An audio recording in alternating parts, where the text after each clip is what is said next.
झांसी से चोरी की एक वारदात ने हलचल मचा दी है। चलती बस में ब्लेड मारकर लाखों की चोरी कर ली गई, लेकिन मुतासरा इंसाफ के लिए दर दर की ठोकर खाने पर मजबूर है।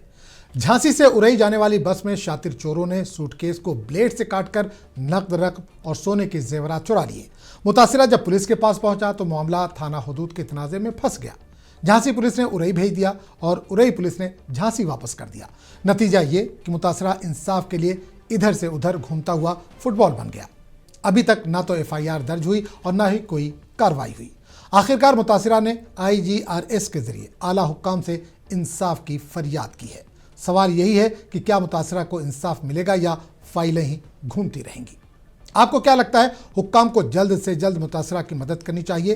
तो कमेंट करके अपनी राय हमें जरूर दें। वीडियो अच्छा लगा हो तो इसे लाइक करें, शेयर करें और चैनल को सब्सक्राइब करना ना भूलें। अशोक कुमार। क्या हुआ आपके साथ?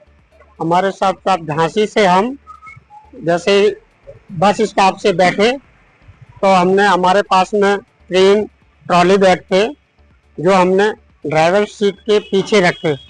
वहाँ पे हमको जगह ना मिलने के कारण उसके 2 सीट पीछे हम बैठे थे। तो जब हम बार बार देखा सीट वो खाली नहीं हुई, चिरगांव के बाद चिरगांव में खाली हुई वो सीट, उसके बाद में भी कोशिश की तो और आगे बैठ गए। जैसे हम उरई उतरे तो चैन थोड़ी खुली थी, तो उसमें से हमने चैन को देखा तो वहाँ से पूरा बैग कटा हुआ था। तो हमने पूरा बैग खोला तो पूरा बैग कटा हुआ, दूसरा बैग भी देखा सब, और उसके अंदर हाथ डाल के देखा कुछ तो सब सामान गायब था। कहाँ से कहाँ जा रहे थे आप?